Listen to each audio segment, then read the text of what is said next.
नमस्कार किसान भाइयों, स्वागत है आपका चैनल एग्री आकाश पे। किसान भाइयों, आज की इस वीडियो में हम बात करने वाले हैं कि मई और जून के महीने में हम कद्दू की सफल खेती कैसे कर सकते हैं और कद्दू की सफल खेती करके कैसे हम एक अच्छा मुनाफा कमा सकते हैं। किसान भाइयों, उसके लिए हमें कुछ जानकारियां हमारे पास होनी चाहिए, जैसे कौन कौन सी मिट्टियों में इसकी खेती कर सकते हैं, बोने का सही समय क्या है, खेत की तैयारी कैसे करें, इसकी उन्नत किस्में कौन सी हैं और खाद इसमें हम कैसे डालेंगे, क्या डालेंगे, बुआई का सही तरीका क्या होता है, सिंचाई कैसे करनी है और पौधे की देखभाल कैसे करनी है।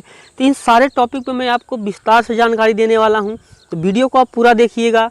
साथ ही चैनल पे पहली बार आए हैं तो एग्री आकाश चैनल को सब्सक्राइब कीजिएगा, क्योंकि यहाँ पर हम आपके लिए खेती बाड़ी से जुड़ी हुई महत्वपूर्ण वीडियो बनाते रहते हैं। चलिए शुरू करते हैं। किसान भाइयों, मई और जून एक ऐसा समय होता है जिस समय अगर आप कद्दू की खेती करते हैं तो आप बहुत ही अच्छा मुनाफा कमा सकते हैं, क्योंकि जो हमारा जो कद्दू है ये तैयार होगा उस समय बारिश में सब्जियां मार्केट में कम आती हैं, उस समय कद्दू का एक अच्छा दाम होता है और उस समय हम एक अच्छी कमाई कर सकते हैं। किसान भाइयों, सबसे पहले शुरू करेंगे मिट्टी से। किसान भाइयों, कद्दू की खेती के लिए कौन सी मिट्टी सबसे ज़्यादा अच्छी होती है? अगर आपके पास दोमट मिट्टी है किसान भाइयों, या फिर बलुई मिट्टी है, तो ये दोनों जो मिट्टी होती हैं ये कद्दू की खेती के लिए काफ़ी ज़्यादा अच्छी होती हैं।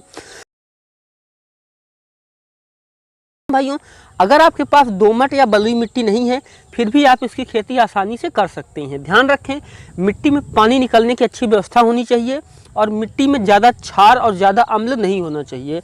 इस स्थिति में आप कद्दू की खेती आसानी से कर सकते हैं। किसान भाइयों, कद्दू की खेती के लिए मिट्टी का पीएच मान 5.5 से लेकर के 6.8 तक का मिट्टी का पीएच मान काफ़ी ज़्यादा अच्छा होता है। अगर हम बात करें बोने के समय की, किसान भाइयों कद्दू की जो खेती है ये भारत में पूरे साल की जाती है, तो आप देखिए कि आपके यहाँ का मौसम क्या है, आपके यहाँ इस समय कद्दू की खेती हो रही है या नहीं, उस हिसाब से आप कद्दू की खेती साल भर कर सकते हैं। किसान भाइयों, खेत की तैयारी की अब हम बात करते हैं। किसान भाइयों, कद्दू एक उथली जड़ वाली फसल होती है, यानी इसकी जो जड़ होती है ज़्यादा गहरी नहीं जाती है। उथली से तात्पर्य होता है कि जो ऊपर ही रह रही हो। किसान भाइयों, इसलिए जब उथली जड़ वाली फसल है हमारी, तो इसके लिए काफ़ी ज़्यादा गहरी जुताई करने की हमें कोई ज़रूरत नहीं होती है। 2 से 3 जुताई आप कल्टीवेटर से कर लीजिए। जो पुरानी फसल के अवशेष हैं, जो पुआल है या कुछ भी है, गेहूँ की जड़ें हैं, उनको निकाल दीजिए और उसमें आप पुराने जो फसल के अवशेष हैं वो सब निकाल लीजिए ताकि उसमें कीड़े ना लगें। उसके बाद किसान भाइयों, उसमें हमें 100 क्विंटल गोबर की खाद डाल देनी है। ये जो 100 क्विंटल हम गोबर की खाद डाल रहे हैं किसान भाइयों, ये हम 1 एकड़ में डाल रहे हैं। ध्यान रखें, वीडियो में सारी बताई गई जानकारी 1 एकड़ के आधार पर है। किसान भाइयों, 2 से 3 जुताई करें। उसके बाद किसान भाइयों उसको एक रोटावेटर से आखिर जुताई करके खेत को समतल बना लीजिए। किसान भाइयों, फिर उसमें अगर आप 2 विधि से बुआई कर सकते हैं। पहला, आप क्यारियां बना सकते हैं।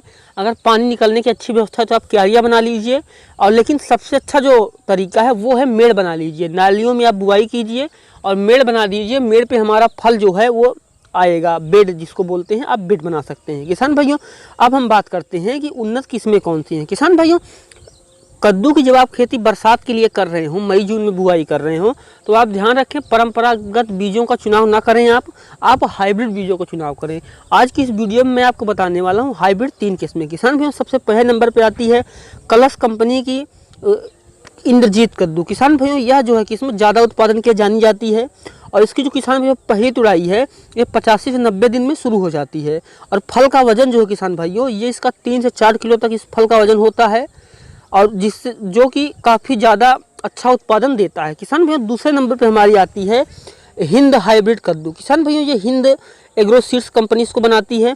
किसान भाइयों, यह जो कद्दू है यह बाहर खुले खेत में लगाने के लिए काफ़ी अच्छी किस्म होती है और इसका जो किसान भाइयों उत्पादन है ये भी काफ़ी ज़्यादा होता है। इसका जो पहली तुड़ाई है ये 85 से 90 दिन में इसका भी शुरू हो जाता है। किसान भाइयों, तीसरे दिन नंबर पे आती है माहिको की माही 3। किसान भाइयों, माहिको कंपनी बनाती है इसको, माही 3 नाम से ये बीज आता है। किसान भाइयों, इसका जो कद्दू होता है ये भी 3 से 3.5 किलो तक इसका वजन होता है।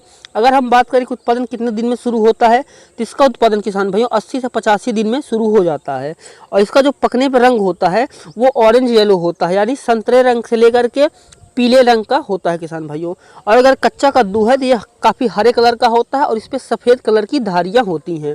और ये भी काफ़ी ज़्यादा अच्छा उत्पादन देने के लिए किसान भाइयों जाना जाता है। अगर हम बात करें 1 एकड़ कद्दू खेती के लिए, तो आपको 1 एकड़ अगर कद्दू खेती कर रहे हैं तो अगर आप हाइब्रिड बीजों का चुनाव कर रहे हैं तो आपको 700 से 800 ग्राम बीज की ज़रूरत पड़ेगी।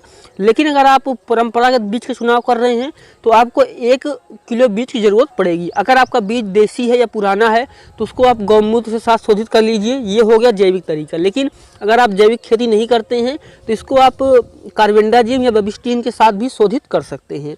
किसान भाइयों अब हम बात करते हैं कि इसमें खाद क्या डालेंगे। किसान भाइयों आखिरी जुताई से पहले हमें उसमें 100 क्विंटल गोबर की खाद डाल देनी है। अगर आपके पास गोबर की खाद की कमी है तो आप वर्मी कंपोस्ट डाल सकते हैं, और उसके साथ किसान भाइयों आपको नीम की खली डालनी है। 1 क्विंटल आपको नीम की खली भी डाल देनी है किसान भाइयों। और अब हम बात करते हैं रासायनिक खाद की। किसान भाइयों रासायनिक खाद के रूप में आपको 1 एकड़ में 50 किलो डायमोनियम फास्फेट यानी DAP, 50 किलो पोटास जो लेंगे हम यूमोपी पोटास होगा यानी म्यूरेट ऑफ पोटास, और 25 kilo urea, 10 kilo zinc sulphate डाल देना चाहिए। किसान भाइयों कई रिसर्चों में पाया गया है कि भारत के अंदर 70 से 80% ऐसे खेत हैं जिनमें जिंक और सल्फर की कमी होती है, और जिंक और सल्फर के आगे चल के पौधे पे बहुत तरह के रोग लग जाते हैं जिंक और सल्फर की कमी से।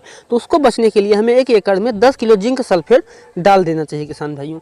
अब हम बात करते हैं कि बुआई का सही तरीका क्या होता है। किसान भाइयों कद्दू की बुआई हमें एक निश्चित दूरी पे करनी चाहिए ताकि जो पौधा है वो अच्छे से विकास कर सके और हम उससे एक अच्छा उत्पादन ले सकें। इसलिए किसान भाइयों बीज से बीज की दूरी हम 60 सेंटीमीटर की रखेंगे, और लाइन से लाइन की दूरी हम 150 से 180 सेंटीमीटर की रखेंगे, यानी 1.5 से 1.25 मीटर आप लाइन से लाइन की दूरी रखिए। और बीज से बीज की दूरी किसान भाइयों आपको 60 सेंटीमीटर की किसान भाइयों रखनी चाहिए। और अब हम बात करते हैं कि हमें सिंचाई कैसे करनी चाहिए। किसान भाइयों कद्दू एक लता वर्गीय फसल है, और लता वर्गीय फसलों में खाद और पानी की सबसे ज़्यादा ज़रूरत होती है, क्योंकि इनका विकास जो है वो काफ़ी तेज़ी से हो रहा होता है। तो जब हम मई के महीने में कद्दू की बुआई करते हैं तो जैसे हमारा जो कद्दू जमा हो 2 पत्तियों का हो जाए उसमें हमें पहली सिंचाई कर देना चाहिए। बाकी गर्मी में जब तक बरसात ना आए तब तक आप उससे 8 से 10 दिन पर एक हल्की सिंचाई देते रहें। ध्यान रखें पानी का भराव ना हो और पौधा जो है वो सूखने भी ना पाए। इसके लिए आप एक चीज़ कर सकते हैं। आप देखिए कि जब आपका जो खेत है उसकी जो मिट्टी है उसमें दरारें बननी शुरू हो जाएं तो आप समझ लीजिए कि पौधे को अब सिंचाई की ज़रूरत है।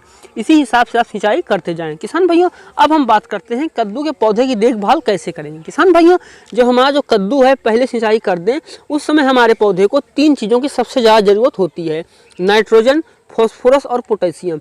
जब हम तीनों चीज़ों को देंगे तो हमारा जो पौधा है वो काफ़ी तेज़ी से ग्रोथ करेगा और काफ़ी तेज़ी से विकास करेगा। किसान भैया इसके लिए जो हम पहली सिंचाई करें उससे 8 से 10 दिन बाद, यानी जो हमारा जो पौधा है वो 15 से 20 दिन की अवस्था पे हो किसान भाइयों, उसमें उस समय हमें उसमें 1 किलो NPK 19-19-19 जिसमें कि नाइट्रोजन, फॉस्फोरस और पोटेशियम तीनों बराबर मात्रा में होता है 1 किलो लेना है। साथ ही हमें 200 से 250 ग्राम सूक्ष्म पोषक तत्व लेना है जिसको कि माइक्रो न्यूट्रिशंस बोला जाता है। इन दोनों को 2 लीटर पानी मिला करके हमें अपनी फसल पे स्प्रे कर देना चाहिए, जिससे कि जो हमारी फसल है बहुत अच्छे तरीके से विकास करेगी। किसान भाइयों कद्दू फसल पे और जानकारी लेने के लिए आपको नीचे डिस्क्रिप्शन में लिंक मिल जाएगा, आप वहाँ जाकर के कद्दू की फसल के बारे में रोग कौन कौन से लगते हैं, पौधे का ध्यान कैसे रखना है, सारी जानकारी आपको मिल जाएगी। किसान भाइयों उम्मीद करता हूँ कि वीडियो आपको अच्छा लगा होगा। अगर ये वीडियो आपको अच्छा लगा है तो आप वीडियो को लाइक कर सकते हैं। चैनल पे पहली बार आए हैं चैनल को सब्सक्राइब कर लीजिए, क्योंकि यहाँ पर हम आपके लिए खेती बाड़ी से जुड़ा हुआ कंटेंट बनाते रहते हैं। वीडियो देखने के लिए आपका धन्यवाद।